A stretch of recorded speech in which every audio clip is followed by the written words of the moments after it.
Olá, olá, boa noite a todos e bem-vindos a mais um BMC Talks.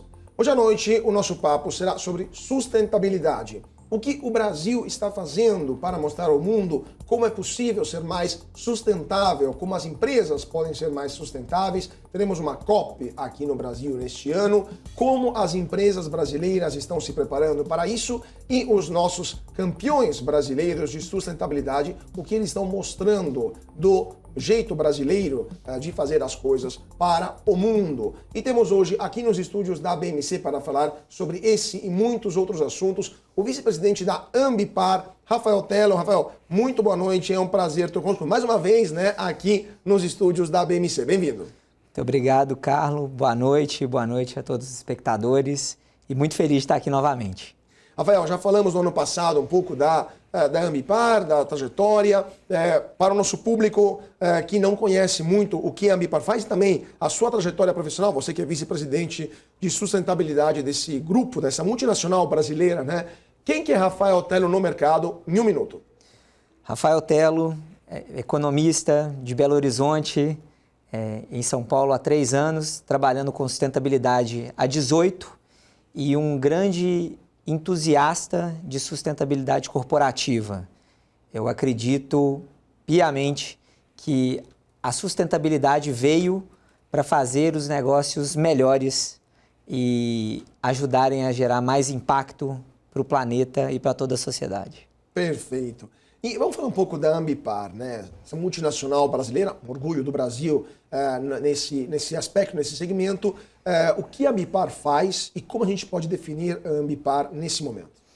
A Ambipar é uma empresa brasileira de 30 anos no mercado, hoje presente em mais de 40 países, 6 continentes, mais de 20 mil colaboradores espalhados pelo mundo, oferecendo soluções ambientais para todo o mercado.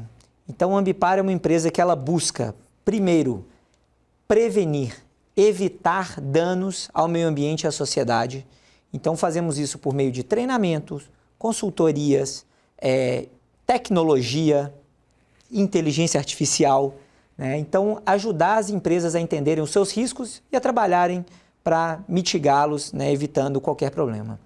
Depois, a gente trabalha também para promover impactos positivos, por meio de avanços na economia circular, planos de prevenção, processos para promover resiliência dos negócios, e também a parte toda de carbono, tentando reduzir as emissões de gases de efeito estufa e ajudar os clientes também a compensarem quando necessário. E por último, e não menos importante, quando há um grande evento, um incidente, seja desde um caminhão tombando numa estrada com produto químico, até um problema num porto com um incêndio ou um derramamento de óleo nas águas, a Ambipar está lá presente também para poder rapidamente e com muita eficiência e qualidade no atendimento solucionar esse problema, evitando impactos para o meio ambiente, para a sociedade e para a reputação das empresas que, infelizmente, sofrem ainda esses incidentes. Perfeito. Vamos explorar vários aspectos dessa atividade, mas queria pegar um gancho mais recente, porque no começo de março, a Ambipar anunciou uma parceria com a B3 para a negociação de um token de crédito de carbono.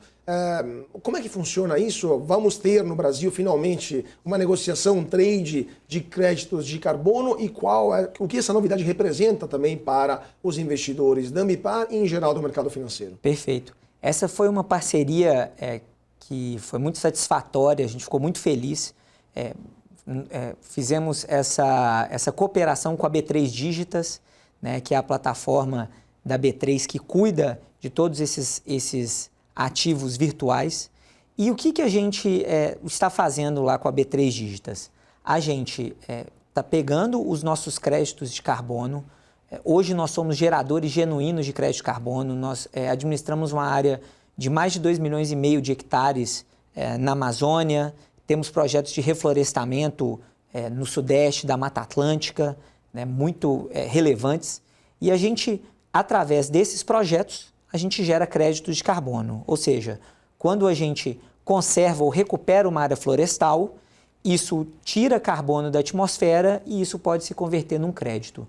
Esse crédito a gente quer levá-lo ao mercado para todos os atores, né, para que realmente seja algo que, por meio de um aumento da demanda, também tenha um valor mais alto e, com isso, estimule mais projetos, estimule um aumento de escala desses projetos que conservam o meio ambiente e combatem as mudanças climáticas. Então, a gente está colocando esse nosso crédito tokenizado, né, numa blockchain, para que ele possa ser levado para todas as empresas que estão na B3 e para todos os investidores que estão na B3. Então, um exemplo, se a gente tiver um fundo que esteja lá na B3 e ele queira fazer com que seu portfólio seja carbono neutralizado, ele pode adquirir o token da Ambipar, o AMB, né, e compensar as emissões que ele fez medindo que as suas empresas investidas, né, emitiram. Então, ele pode ser um fundo carbono neutralizado, vai ajudar as empresas a melhorar o seu desempenho, porque quando as empresas tiverem um custo para a emissão delas, isso afeta a tomada de decisão. E dessa tomada de decisão que leve em consideração o carbono, a gente vai poder ter uma forma mais ambientalmente correta de selecionar produtos, de definir compra de veículos, de equipamentos e assim por diante, né? E também esse fundo vai saber que ele está ajudando com que os geradores de crédito no mercado brasileiro, né, eles vão ter uma remuneração mais alta e vão poder expandir as suas operações, o que vai ser benéfico para todo mundo. Pois é, interessante. Antes de falar da legislação nova aqui no Brasil, do Sistema Brasileiro de Créditos de Carbono, eu queria entender um pouco a panorâmica desse setor, porque essa questão dos créditos de carbono é algo que, na verdade, vem desde o protocolo de Kyoto, tem teorias econômicas, né, teoria de crise, etc., que mostram que existe um ganha-ganha, né, uma situação win-win para quem produz crédito de carbono, quem emite poluentes. Essa troca acaba até uma transferência de renda indireta, né, das nações mais desenvolvidas, mais industrializadas, para as menos desenvolvidas. Como que isso está sendo operacionalizado mundo afora? Vocês estão percebendo o interesse das empresas, um interesse maior? Cada país, cada bloco econômico, a União Europeia tem sua legislação, inclusive muito protecionista. Os americanos ainda não têm uma legislação eficaz, ou pelo menos geral, né? Alguns estados têm a dela, né? A Califórnia, etc. Mas muitas empresas americanas já compram voluntariamente esses créditos. Então, só para o nosso público entender, como está, nesse momento, em 2025, esse setor dos créditos de carbono no mundo inteiro e quais as oportunidades para o Brasil nesse âmbito global? Perfeito. Hoje a gente tem vigente no mundo que a gente fala do mercado voluntário de carbono. Então, é voluntário porque é isso, não tem nenhuma obrigação. As empresas ou os atores, né, públicos, privados, eles podem ter compromissos de redução das suas emissões. Então, a gente vê que nos últimos anos teve um grande movimento de empresas estabelecendo as metas net zero, ou seja, em 2050, 2060, 2070, as empresas querem neutralizar todas as emissões que têm na sua cadeia de valor. Esses compromissos, eles estão em voga, né? A maior parte das empresas continua firme com esses compromissos e elas precisam fazer um processo de evolução. Existe uma organização importante no mercado que é o Science Based Targets Initiative, que é uma iniciativa que ajuda as empresas a entenderem quanto que elas precisam reduzir das suas emissões até chegarem no net zero naquele período que elas se propuseram a alcançar. Então, essa organização ela fala, olha, a cada ano você vai ter que diminuir suas emissões em 3, 4, 5% e com isso você vai conseguir atingir esse objetivo. No primeiro momento, que a gente está ali restrito, né, a teoria econômica fala, no curto prazo, muitas vezes você não consegue fazer essa substituição, né, por limitações tecnológicas. Então, ao invés de eu, nos primeiros anos, de eu reduzir as minhas emissões, eu faço uma compensação por meio de créditos de carbono. Então, se eu emitir 1.000 toneladas um ano e eu não consigo, porque meus equipamentos são a diesel, eu não consigo trocar o meu fornecedor de energia elétrica, eu pego 1.000 créditos de carbono, que equivale a essas 1.000 toneladas, e assim eu faço a compensação. Então, os créditos, eles, a gente fala muito no Ambipar, ele não é o mais importante. O crédito, ele é uma solução para ajudar aqueles atores que ainda não conseguem fazer a redução efetiva das suas emissões. E aí, o que a gente tem percebido no mercado, né? Globalmente, as empresas continuam comprometidas, né? Novos atores têm entrado, né? Eu estou muito presente agora no Oriente Médio, e lá a gente está vendo as empresas buscando conhecer o mercado, demandando créditos de carbono. E o que a gente tem visto é que as soluções começam a aumentar. Existem vários tipos de crédito de carbono. Existem créditos gerados por geração de energia limpa. Existem os créditos de soluções baseadas na natureza, que é o forte hoje da Ambipar, que é conservação florestal, reflorestamento. Existem aí alguns modelos que estão surgindo agora do CCS, né, a captura de carbono no solo.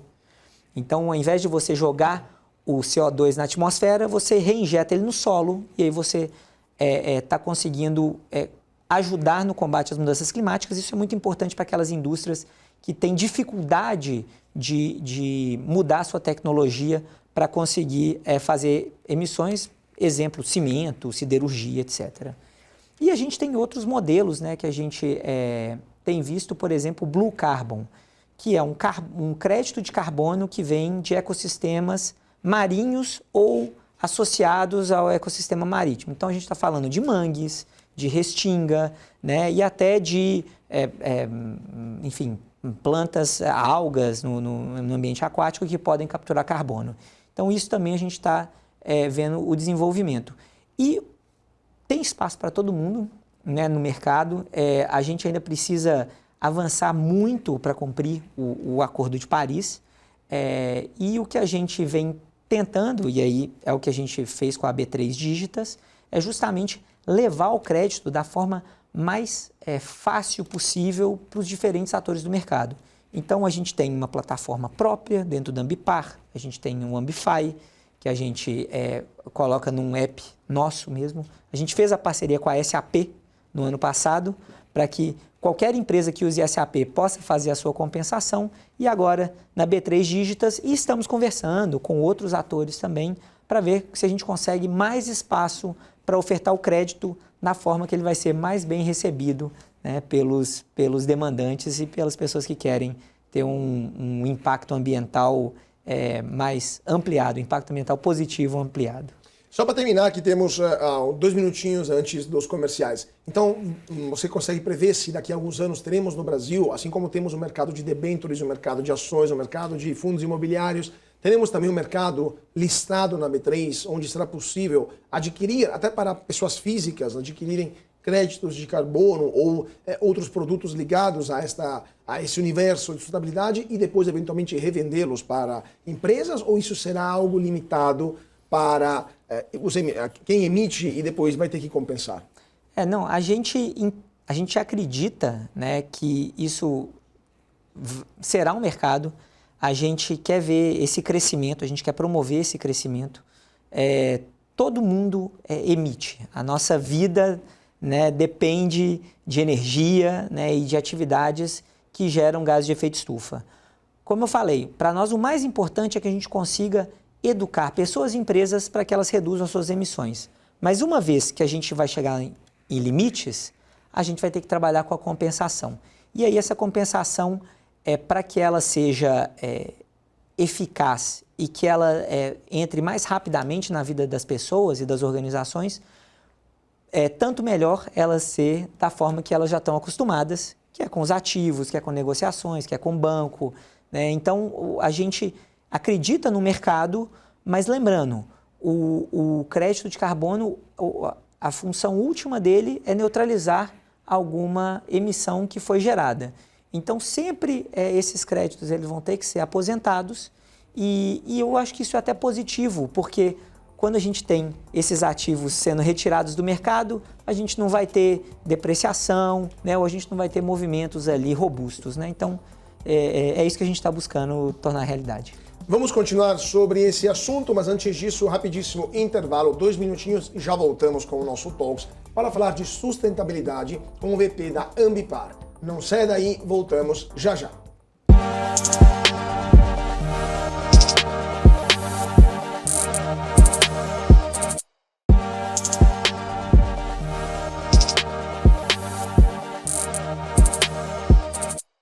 E de volta para o nosso BMC Talks. Hoje à noite o papo é sobre sustentabilidade. Estamos aqui com Rafael Tello, vice-presidente de sustentabilidade da Ambipar. Rafael, a gente estava falando sobre o mercado brasileiro, o crédito de carbono a nível mundial. No Brasil, no ano passado, foi aprovada finalmente a lei que define o sistema brasileiro de créditos de carbono. O Brasil tem uma legislação própria, inclusive, não sei o que você acha, mas segundo alguns, mais avançada até da legislação da União Europeia, mais moderna em alguns aspectos, tem algumas peculiaridades, porque a União Europeia não tem tanta floresta como a gente tem. Por outros lados, tem críticas, por exemplo, do setor agro, que fala que as reservas ambientais, né, aquele 25% até 80% de mata preservada das fazendas, não poderá ser utilizada, pelo menos até o momento, para a geração de crédito de carbono. Então, sua avaliação sobre esta lei e o que muda para o Brasil agora com a aprovação desta nova legislação. Essa legislação foi muito importante, Carlos. A gente precisava dessa lei para ordenar esse mercado e para a gente realmente ter uma forma oficial de fazer com que as empresas busquem reduzir as suas emissões para que o Brasil cumpra o seu compromisso assumido junto aos outros países para o alcance do que a gente acordou na COP de Paris. Então, isso é muito importante. E o Brasil tem as suas peculiaridades e a lei brasileira, eu acho que ela conseguiu atender bem, razoavelmente bem, tudo que a gente precisa. Nós colocamos, porque a ideia do mercado regulado de carbono existem limites de emissão que vão diminuindo ao longo do tempo. Aquelas empresas que passarem dos seus limites, elas vão ter que compensar o que elas emitiram a mais com empresas que emitiram a menos do que elas eram obrigadas. Então, assim, a gente cria um mercado para poder deixar todo o Brasil com o seu limite máximo, né, de emissões, fazendo com que a gente consiga avançar para cumprir o Acordo de Paris. E aí entram os detalhes e os problemas e algumas das soluções que a gente encontrou. Uma coisa que foi muito positiva é um espaço para créditos do mercado voluntário para poderem entrar e compensar essas emissões extras que foram geradas, né, pelo setor econômico.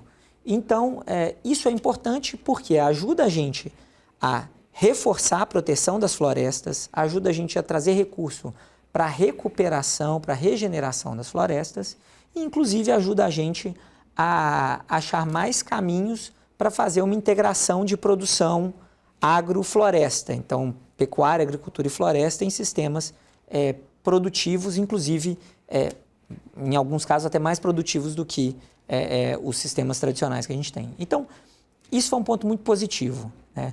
Do lado do agro, aí é importante que o nosso espectador ele entenda que tem um conceito da adicionalidade, né? A geração do crédito de carbono ela é possível quando o ator que está fazendo ali a sua proteção, ele está fazendo uma proteção além da legislação, né? Além da obrigação legal.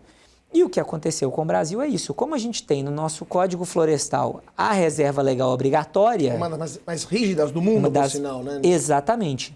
Isso acaba impedindo, né, que essas fazendas que têm essa área protegida possam converter isso em créditos de carbono. Então, isso é um fato, é difícil a gente mudar e até foi muito benéfica o Código Florestal para a gente poder ter essa proteção. E o que eu acho, como eu até falei no bloco anterior, o crédito de carbono ele não deve ser o fim, né? A gente não deve buscar o crédito, a gente deve buscar uma economia mais descarbonizada. E o que eu acho que a grande oportunidade para o agro brasileiro é ir de peito aberto com outros competidores internacionais e colocar qual é a qualidade da proteção que a gente tem aqui no Brasil. Então, quando a gente compara a agricultura brasileira, né, com outros lugares do mundo, a gente vai ver que a gente protege muito mais, que o nosso produto, além de ter mais produtividade, ele é melhor para o meio ambiente. E isso que eu acho que a gente deve usar. E claro, se tiverem oportunidade de crédito de carbono, tanto melhor.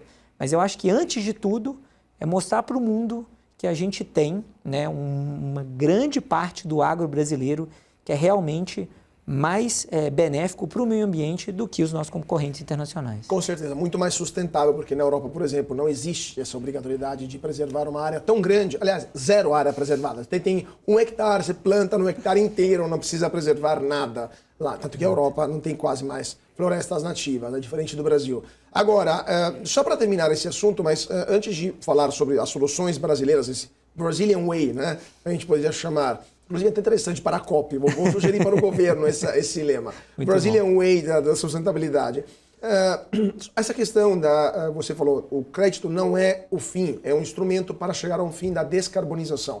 Ao mesmo tempo, nos últimos meses, especialmente depois da vitória do Donald Trump nos Estados Unidos, estamos vendo uma série de empresas abandonando o ESG, abandonando, antes de tudo, a diversidade, né, o DEI, né, o Departamento de Diversidade e Inclusão, e algumas também abandonando departamentos de ESG, fechando muitas vezes esses departamentos, muitos fundos, acabando liquidando fundos que eles tinham, né, muitas gestoras liquidando fundos de ESG, em geral se concentrando sobre outros investimentos, inclusive alguns investimentos de armas, né, considerando o cenário geopolítico que vivenciamos. O que vocês estão sentindo na Ambipar, você também como especialista de sustentabilidade, isso está mudando de fato? Só algumas empresas estão tomando essas decisões? O Brasil está tomando o mesmo rumo ou por aqui, a percepção da importância desse assunto continua muito forte? Eu vejo que essa questão política, né, a politização do ESG, ela está muito restrita ao mercado americano mesmo, né? A gente vê que outros mercados, outras geografias, a gente não tem isso com tanta força. O que eu acho, Carlos, é que, e é algo que eu sempre reforço nas minhas conversas na Ambipar, ou até mesmo com meus amigos, meus familiares, a realidade sempre vai se impor. Então, independente do que você, o espectador, acredite em relação ao que está acontecendo no planeta, nós estamos vendo os números de aumento de eventos extremos, aumento da intensidade dos eventos que a gente tem enfrentado, variações no mercado, inflação, estamos vendo aí o café como um exemplo, né, que vão chegar na vida das pessoas. Então, independente do que um governo de ocasião acredite ou não acredite, cada vez que acontecer um evento extremo, a agenda vai ser reforçada, a importância da agenda vai ser reforçada, né? Então, é isso que eu acredito. E do lado das empresas, o que eu também percebo é que só é fácil para uma empresa dar esse cavalo de pau num compromisso que ela assumiu ou de uma área que ela criou, quando ela não conseguiu reverter o ganho daquela área, daquele tema para o negócio.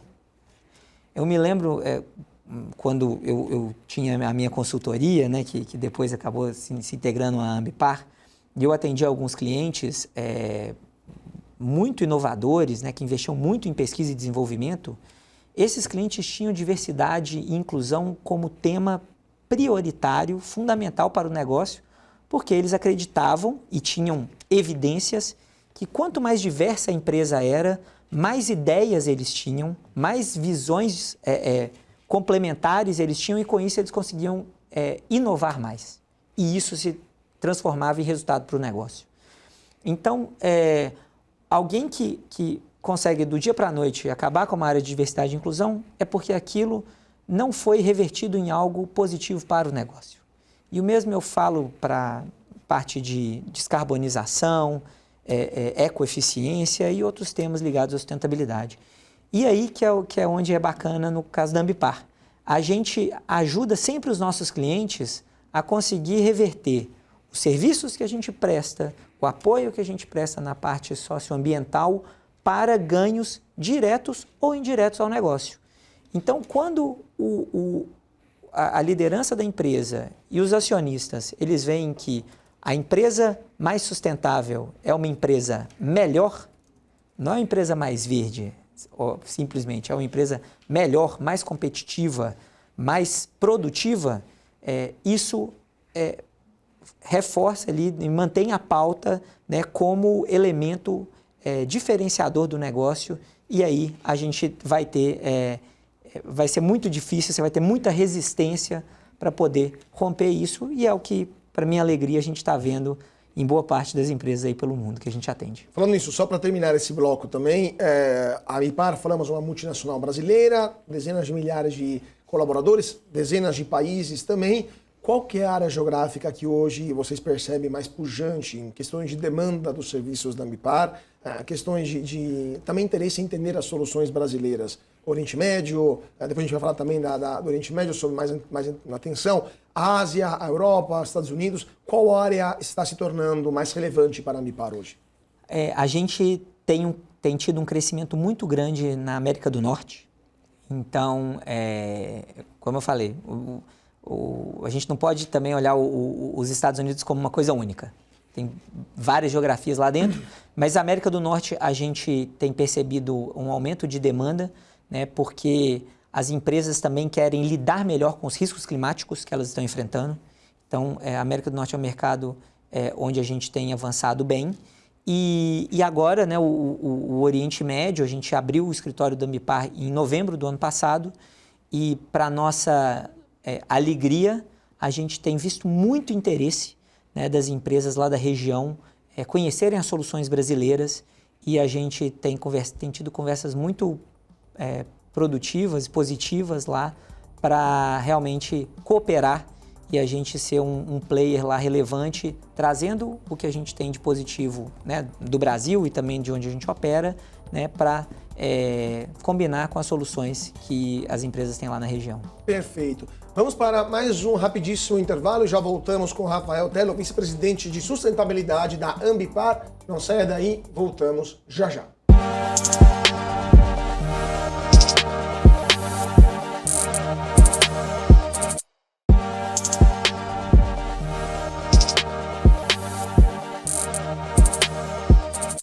De volta para o nosso BMC Talks. Hoje à noite o papo é sobre sustentabilidade. Estamos aqui nos estúdios da BMC com Rafael Tello, vice-presidente de sustentabilidade da Ambipar. Rafael, a gente está falando agora da atividade da Ambipar mundo afora. Você acaba de ser deslocado pela Ambipar nos Emirados Árabes Unidos. Conta um pouco para a gente como que é a atividade da empresa no Oriente Médio. Quais são as maiores atividades, com que vocês estão fazendo nesse momento na região e as perspectivas futuras também da Ambipar nesta área geográfica tão complicada, mas também tão promissora, né? Bom, o nosso primeiro contato como empresa lá no Oriente Médio foi na COP28 em Dubai, onde a gente participou lá, tivemos uma grande delegação lá e a gente teve a oportunidade de conhecer o mercado, de conversar com os atores, de conhecer um pouquinho mais das possibilidades que tinham lá na região. E o processo evoluiu bem, a gente conseguiu bons parceiros locais também para nos apoiarem e tomamos a decisão, né, em novembro do ano passado de fazer a abertura do nosso escritório lá na região.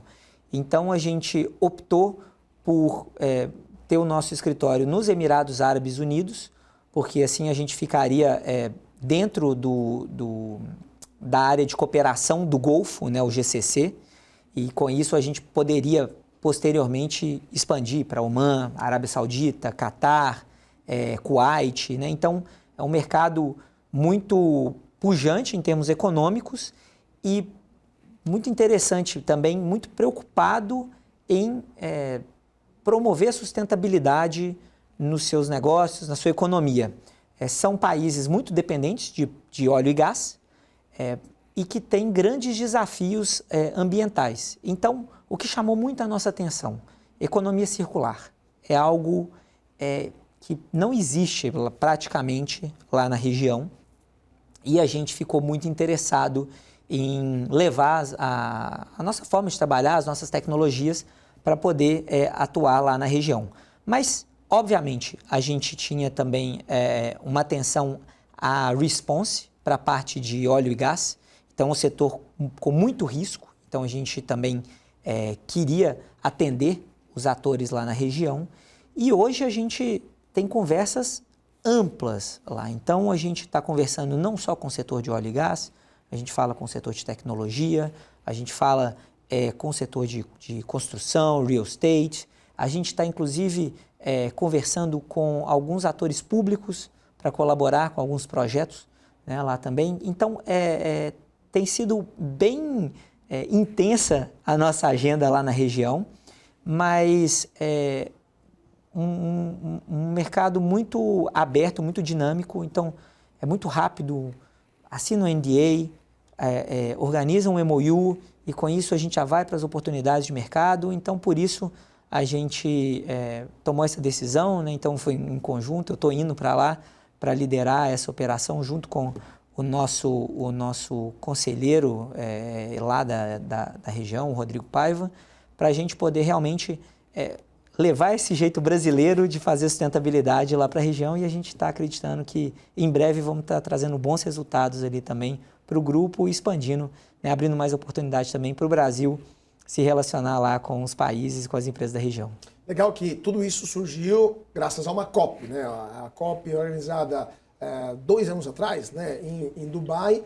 Esse ano a COP será no Brasil. Teremos a COP aqui no Pará, em Belém do Pará, primeira vez depois, se não me engano, do Rio 92, que acontece aqui no Brasil, um evento desta proporção, dessa magnitude. Houveram outros eventos também. O Rio Mais 20. Rio né? Mais 20 teve. Mas essa COP, aparentemente, deveria ser uma COP decisiva para mudar um pouco o patamar, né, a dinâmica, né, das questões ambientais, de como são tratadas, né, as questões ambientais no mundo.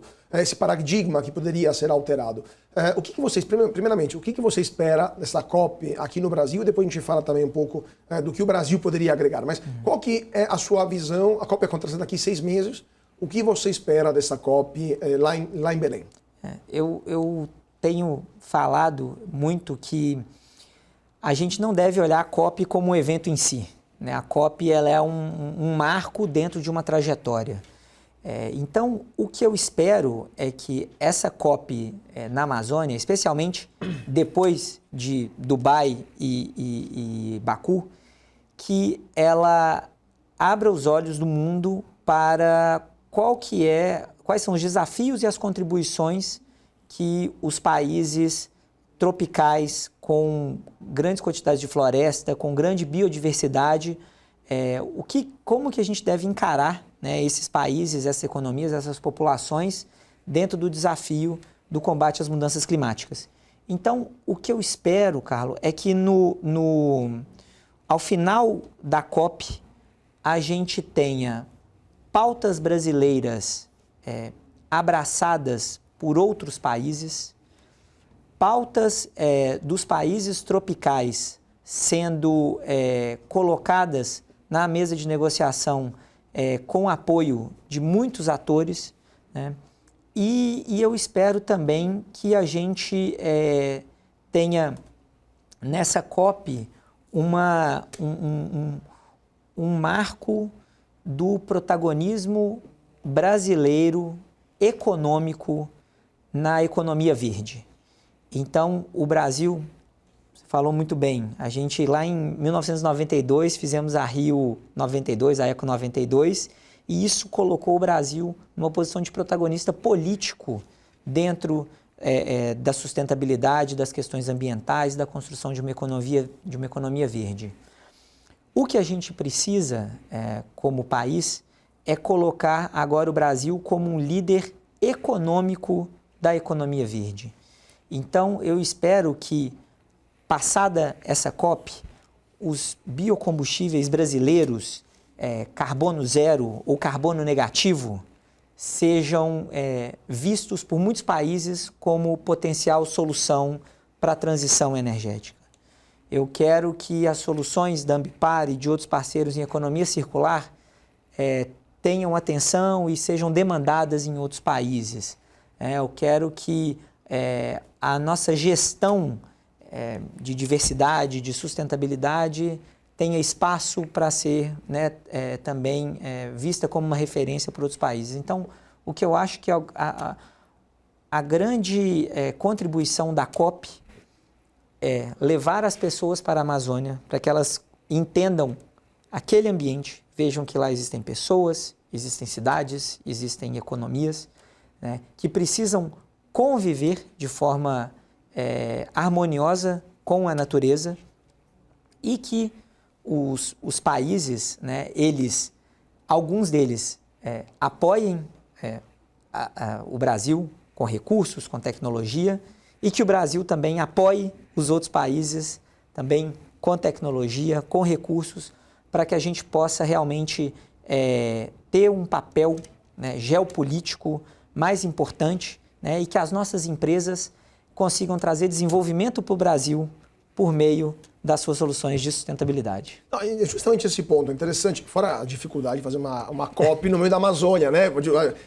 As delegações verão, de fato, como é ter uma cidade tão grande como Belém no meio da floresta, com todos os problemas, sabemos dos ribeirinhos, saneamento básico, etc. Mas eu queria explorar esse aspecto que você falou. Não é mais como era no Rio 92 ou como foi nos últimos anos, um relacionamento onde os países ricos dão recursos para os países pobres e acaba por aí o negócio. Agora, aparentemente, temos também algo que os países pobres, ou o Brasil, né, um país em desenvolvimento, pode fornecer para os ricos em termos de tecnologia. O que o Brasil pode dar? O que o Brasil pode ensinar para os países desenvolvidos para gerenciar questões ambientais? Que tecnologias temos que eles não têm, que, vamos dizer assim, expertise, né, como se fala em inglês, temos que eles não têm e que vocês da Ambipar acham que podemos oferecer para o mundo? E vocês acham que os países estão receptivos lá fora para entender esse tipo de gestão ambiental? Com certeza, com certeza. O Brasil tem muitas coisas que a gente pode oferecer para o resto do mundo. A gente tem várias empresas que têm a biodiversidade, a bioeconomia como base para o seu modelo de negócios.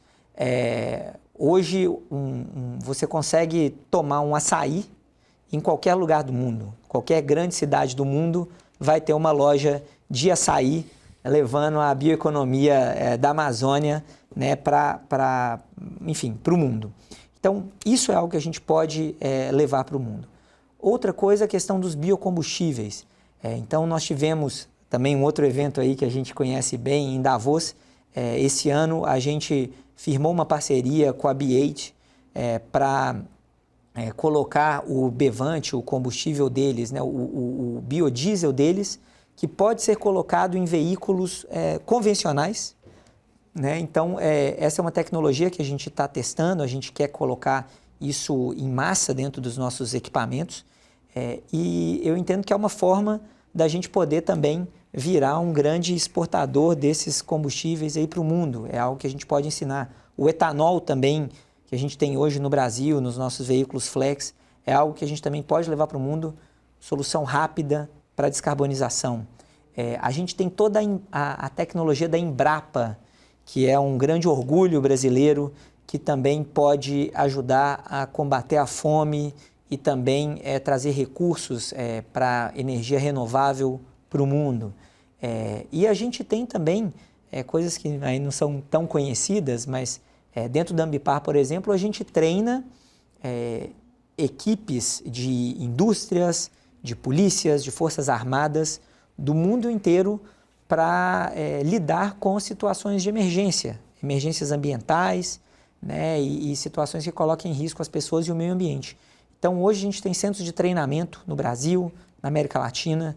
O maior do mundo para treinamento com materiais perigosos nos Estados Unidos é administrado pela Ambipar e a gente firmou acordo com a Defesa Civil de Abu Dhabi para criar também um centro de treinamento lá nos Emirados Árabes. Então, também é uma tecnologia brasileira que a gente pode levar para o mundo. Então, assim, temos muitas coisas. A COP tem que ser essa grande vitrine onde as nossas lideranças empresariais locais vão se encontrar com lideranças empresariais e políticas do exterior e a gente tem que tentar fazer negócios que sejam benéficos para o mundo como um todo. Só terminando também esse bloco, a gente falou que tem um aspecto político nos Estados Unidos que está mudando um pouco o jeito das empresas americanas de lidar com as questões de ESG. Você acha que isso poderia aproximar ainda mais a Europa do Brasil, da América do Sul, por exemplo, isso favorecer uma cooperação que até então tinha sido problemática por questões políticas internas da Europa, né, protecionismo europeu, etc. Você acha que com os Estados Unidos se afastando dessa temática por questões internas deles, a Europa e a América do Sul podem colaborar mais? E você acha que na COP teremos alguma surpresa nesse tipo, alguma declaração, algum documento que poderia favorecer essa parceria? Eu acho que aí uma lição que a gente tem, né, da ciência política é que não existe vácuo de poder. Então, inclusive, há 2 ou 3 anos, a Eurásia colocou isso como um grande risco global, né, que a partir do momento que os Estados Unidos abrem espaço, né, da liderança deles, não se sabe quem vai ocupar esse espaço e com qual pauta. Então, o que eu espero é que, com essa redução da ambição americana, né, para a questão de sustentabilidade, o Brasil possa entrar e realmente ter um discurso robusto de sustentabilidade como uma pauta global que precisa permear política, economia, né, cooperação internacional. A Europa, eu acredito que eles têm tradicionalmente essa liderança, né, as empresas europeias tendem a ser as mais sustentáveis, os mercados são aqueles que têm as regras mais rígidas. Então, eu acredito que há uma oportunidade de cooperação, mas eu também vejo que também há grande espaço, né, para que outros atores também entrem nesse, tentando ocupar esse espaço, né, dos Estados Unidos. O Oriente Médio, eu acho que é um que naturalmente vem trabalhando com isso, e a própria China, que já tem colocado nos seus planos quinquenais já há muito tempo a importância da sustentabilidade, tem hoje gigantes na oferta de tecnologias sustentáveis para o mundo. Eu acho também que eles vão ter interesse nessa agenda e eu acredito que haverá muito espaço, né, muito interesse também de diálogo entre Brasil e as empresas chinesas. Então, aí mais uma vez, eu não acho que a gente vai ter retrocessos no mundo. Eu acho que quem não estiver olhando para as inovações, para o desenvolvimento do mercado sustentável, vai no curto prazo ter algum ganho, mas no longo prazo ele pode ficar prejudicado. É um exemplo que a gente vê, por exemplo, dos carros elétricos. Quem apostou nisso lá atrás, né, hoje está liderando o mercado, criando indústrias em lugares que não existiam, né, e eu acredito que isso vai ser o mesmo quando a gente fala de energia, de alimentação, de têxtil, né, e tudo que a gente tem aí na economia internacional. Vamos continuar falando sobre esse ponto, mas antes disso, ultimíssimo intervalo, 2 minutinhos e voltamos já já com o nosso BMC Talks. Não saia daí.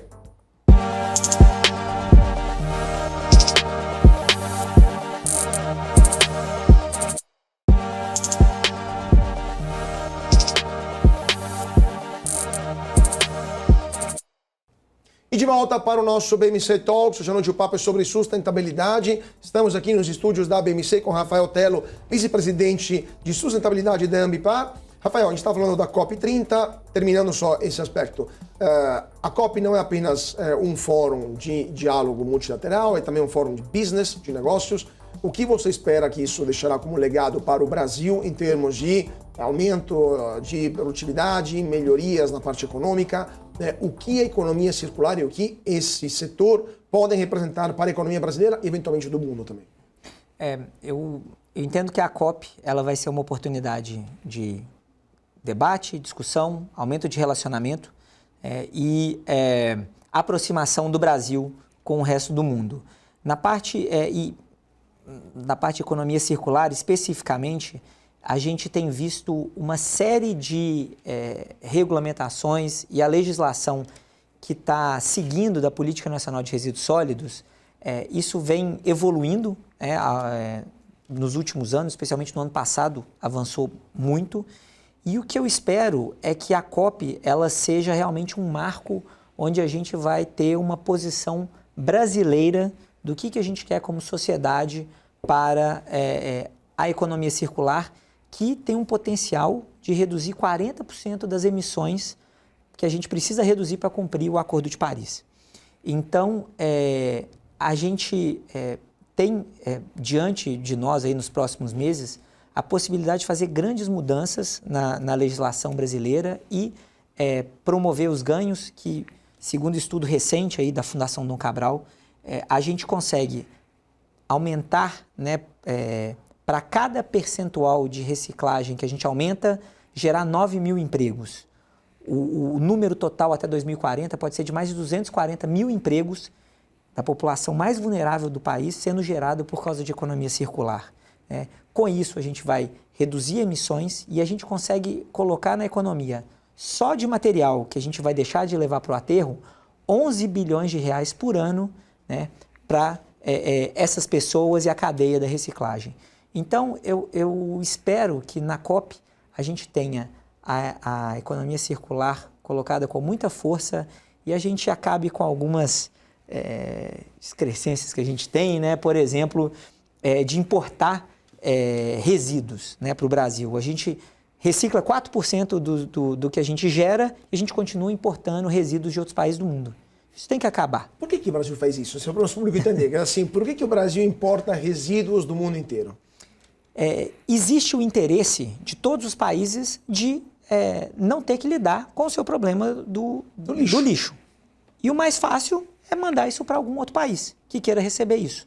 Então, os governos subsidiam esse resíduo para ele ser enviado para outros lugares, né, do mundo e, por causa desse subsídio, esse material entra barato.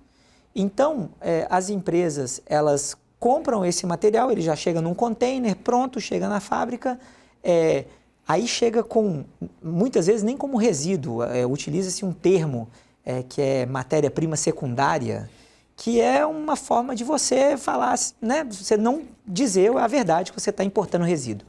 Né? Então, as empresas elas fazem isso, é barato. E qual que é o problema? Quando eu estou numa indústria e eu recebo um material num preço muito mais baixo, na hora que eu tenho que pedir o mesmo material de uma cooperativa, eu pressiono a cooperativa a fazer esse preço mais baixo. O catador não tem a sua remuneração justa, a cooperativa não tem capacidade de investimento e a gente fica patinando. Há 10 anos a gente não consegue aumentar o volume de material reciclado por cooperativas no Brasil, porque a gente tem esse tipo de problema.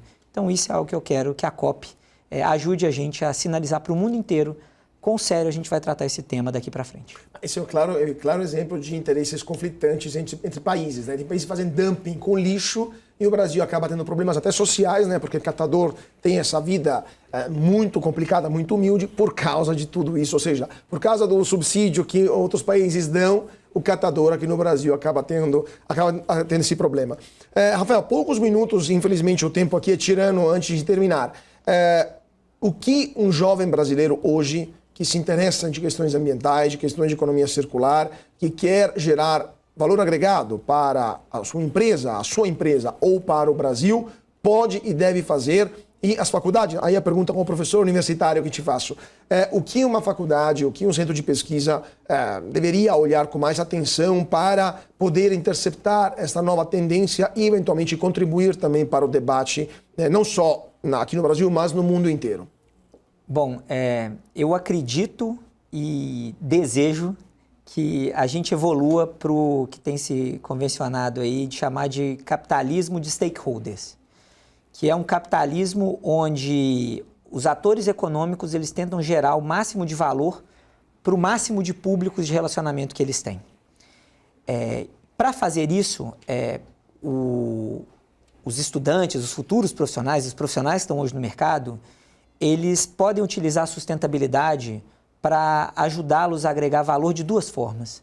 A primeira é reduzindo o risco das suas empresas, das suas organizações, por observar vários temas que já estão em voga e temas emergentes. Então, quando um jovem ele consegue levar para uma empresa a atenção a riscos climáticos emergentes, ele está ajudando essa empresa a ser mais resiliente e a ter menos impacto negativo quando vier um evento extremo. Então, essa é uma primeira forma. E a segunda forma é trabalhando no relacionamento com os diferentes públicos de interesse, né, os stakeholders, para entender as expectativas e necessidades de cada um desses stakeholders, o que esses atores enxergam como valor, para conseguir transformar os modelos de negócio das empresas em negócios que gerem valor para todos esses públicos. Então, eu vou continuar atendendo meu cliente, eu vou continuar gerando o ganho para o meu acionista, mas eu vou ajudar o meu fornecedor a me atender melhor, a me atender e no longo prazo me atender num custo mais baixo, com mais segurança. Eu vou ajudar a minha comunidade a se desenvolver para me dar talentos que eu vou poder usar no futuro na minha operação. Então não é só questão ambiental, é social também, nesse aspecto. Exatamente. Então, o jovem que conseguir entender riscos, né, de uma forma muito ampla e conseguir entender qual que é a expectativa de cada stakeholder e inovar para gerar valor para esses stakeholders, porque muitas vezes a gente pensa, ou eu entrego valor para um, ou eu entrego valor para o outro. Na hora que esses jovens conseguirem achar soluções que vão trazer valor para ambos, aí ele vai estar criando diferenciais competitivos e realmente competitividade extraordinária, com lucros extraordinários para a organização que ele estiver atuando. E no caso das faculdades, centros de pesquisa, estamos vendo no Brasil crescendo o número de centros de estudo se interessando por temáticas verdes, ambientais e créditos de carbono. Na sua opinião, é mais interessante olhar para o mercado de crédito de carbono, mas não são o fim, são só o meio. É mais interessante olhar para a estrutura de economia circular como um todo. Para onde a academia deveria ir para interceptar, para contribuir, né, para esses estudos? Eu acredito que a academia ela precisa cumprir o papel dela, que é buscar sempre avançar a fronteira do conhecimento. Então, quando a gente fala da economia, a gente precisa que as faculdades coloquem nas suas grades finanças sustentáveis, coloquem a questão de riscos, coloquem realmente toda a parte de negócios sustentáveis. A gente precisa de modelagem, a gente precisa de engenharia que consiga trabalhar com cenários, a gente precisa pensar em negócios que vão ser resilientes e sustentáveis no longo prazo. Então, o que a academia brasileira precisa fazer é dar esse conhecimento para os nossos jovens, para que eles, quando saírem da academia, levem para o governo, para a sociedade civil e para as empresas grande conhecimento e grande capacidade da gente ter uma economia que cresça rapidamente, mas também de forma sustentável. E a gente precisa de muito mais tempo também para conversar sobre esses assuntos. Teria 1 milhão de perguntas, mas o tempo aqui é tirano. Eu queria agradecer muitíssimo Rafael Tello, vice-presidente de sustentabilidade da Ambipar. Sempre um prazer tê-lo conosco. Volte sempre agora remotamente em Dubai ou presencial quando estiver aqui. Obrigado, Rafael.